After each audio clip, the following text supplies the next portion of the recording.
Morning everyone. এখন বাজে সকাল ওই 5টা 10। আমি গরমকালে সাধারণত 5টা থেকে 5:30টার মধ্যে উঠে পড়ি, আর শীতকাল হলে 6:30 থেকে 7টা। ছোটোবেলা থেকেই আমার ঘুম থেকে ওঠা নিয়ে তেমন একটা কোনো সমস্যা নেই, যেহেতু সকালবেলা স্কুল পড়া সব কিছুই থাকতো, তাই সকালবেলা আমাকে রোজই উঠতে হতো।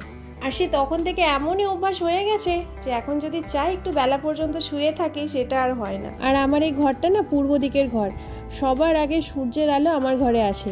মোটা মোটা পর্দা লাগিয়ে ও সূর্যের আলো আটকাতে পারে না। দেখো বাইরের দিকটা দেখে মনে হচ্ছে এখন সবে মাত্র 5:30 বাজে। আর এখন তো তাও ঠিক আছে, সকাল 10টার পর থেকেই ঘরে আসা যায় না, এত সূর্যের তাপ, পুরো ঘর বিছানা একদম গরম হয়ে থাকে। আজকে আমার এই ভিডিওর মাধ্যমে আমি আমার সকালের বেশ কিছুটা সময় এবং সেই সময়ে করা কিছু কাজকর্ম তোমাদের সাথে শেয়ার করব।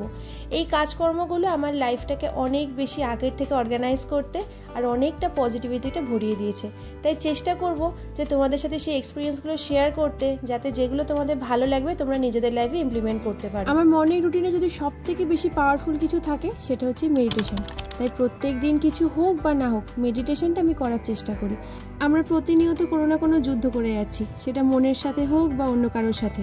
যুদ্ধটা যদি বাইরে হয় তাহলে সেটা দেখা যায়, কিন্তু যুদ্ধটা যদি মনের হয় সেটা কি করে দেখা যায় বলো? আর এই মনের যুদ্ধের সাথে সাথেই আসে জীবনে ফ্রাস্ট্রেশন, ডিপ্রেশন, অ্যাংজাইটি, এই সব কিছু। আর এই মেডিটেশন একাই কিন্তু সবার সাথে ফাইট করতে আমাদের হেল্প করে। তাই যারা লাইফে এই সমস্ত সমস্যায় ভুগছো না, শিগগিরই মেডিটেশনের হাত ধরো, দেখো ঠিক নিস্তার পাবে।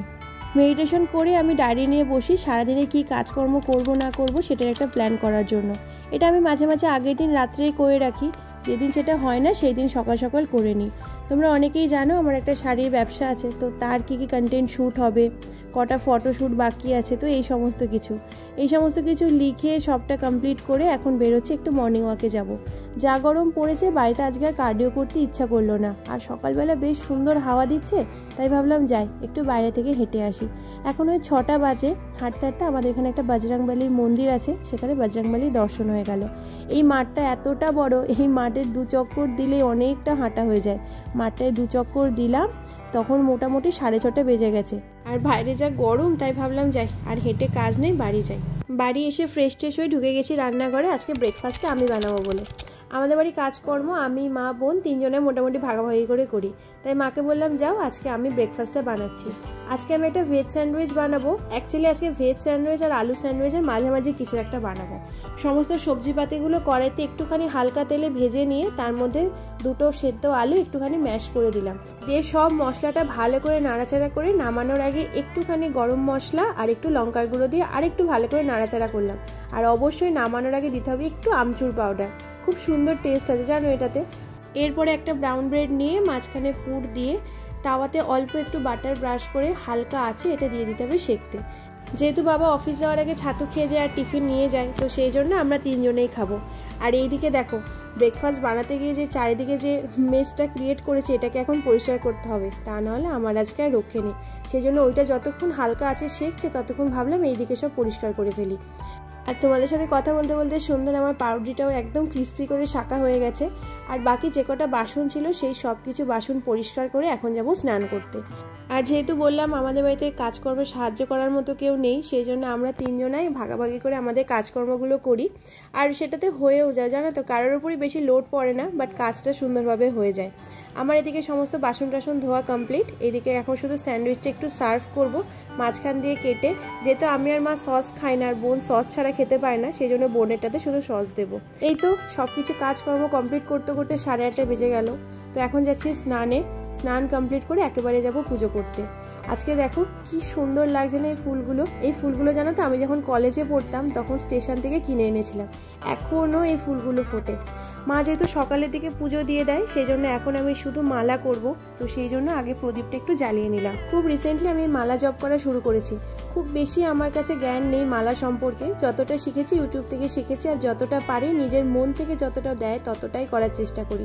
তবে হ্যাঁ, আমি প্রথমেই বললাম না যে আমি ভীষণ অধৈর্য একটা মানুষ, তো প্রথম দিনই যে আমি একদম স্থিরভাবে 1 রাউন্ড পুরো মালা কমপ্লিট করেছি এমনটা নয়, অনেক বেশি ডিস্ট্রাকশন এসছে, বাট আমি সেটা কাটিয়ে উঠে যতটা পারি মন থেকে এখন করার চেষ্টা করি। আর আমি আস্তে আস্তে সেটা পারছিও। তো এই তো আমার মালা করা কমপ্লিট হয়ে গেল। এবার যাব নিচে। উপর থেকে নিচে এসে এবার করব স্কিন কেয়ার আর হেয়ার কেয়ার। আমি যতটা পারি অ্যাফোর্ডেবল প্রোডাক্ট দিয়ে নিজের স্কিন কেয়ার বা হেয়ার কেয়ার করি, কারণ কি আমার বাজেটে ঠিক যতটা কোলায় আমি ততটাই করার চেষ্টা করি।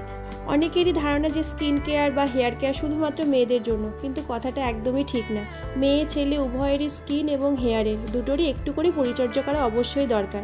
এটা আমাদের কনফিডেন্স বিল্ড করতে কিন্তু অনেকটা সাহায্য করে। তাই আমি সবাইকেই বলবো যে খুব দামি না হলেও সাধারণ কিছু প্রোডাক্ট দিয়ে অবশ্যই নিজের স্কিন এবং হেয়ারের অবশ্যই যত্ন নাও। এই সব কিছু করে এখন বসেছি ব্রেকফাস্ট করতে, আর ওদের স্যান্ডউইচটা বেশ ভালোই লেগেছে সেটাই আমাকে বলছে। এই সময় আমরা তিনজন মিলে খুব আড্ডা মারি। ব্রেকফাস্ট কমপ্লিট করে বসেছি গীতা পড়তে। আমি রিসেন্টলি গীতা পড়া শুরু করেছি, কিন্তু প্রথমে ভেবেছিলাম একাই পড়তে পারবো, কিন্তু এর মধ্যে থাকা শ্লোক এবং তার মাহাত্ম্য বুঝতে আমার এই ছোটো মাথার কম্য নয়। তাই ইউটিউব দেখে ছোটো ছোটো যে ফ্রি কোর্সেসগুলো থাকে সেগুলো দেখি ছোটো ছোটো নোটস বানিয়ে পড়ার চেষ্টা করি। যে বইটার মধ্যে জীবনের ছোট থেকে ছোট, বড় থেকে বড় যত বড় সমস্যা হোক না কেন তার সমস্ত সমাধান লুকিয়ে আছে, সেই বইটাকে যত ভালো করে মন দিয়ে পড়বো জীবনটা ততটাই সহজ হবে।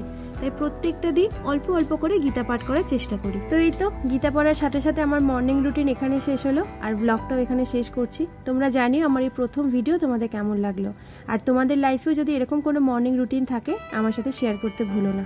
আমি আমার বেস্ট দিয়ে ভিডিওটা করার চেষ্টা করেছি। তোমরা কমেন্ট বক্সে জানাতে ভুলো না তোমাদের ভিডিওটা কেমন লাগলো, আর যদি ভালো লাগে সবার সাথে শেয়ার করে পাশে থেকো। তো চলো, টাটা।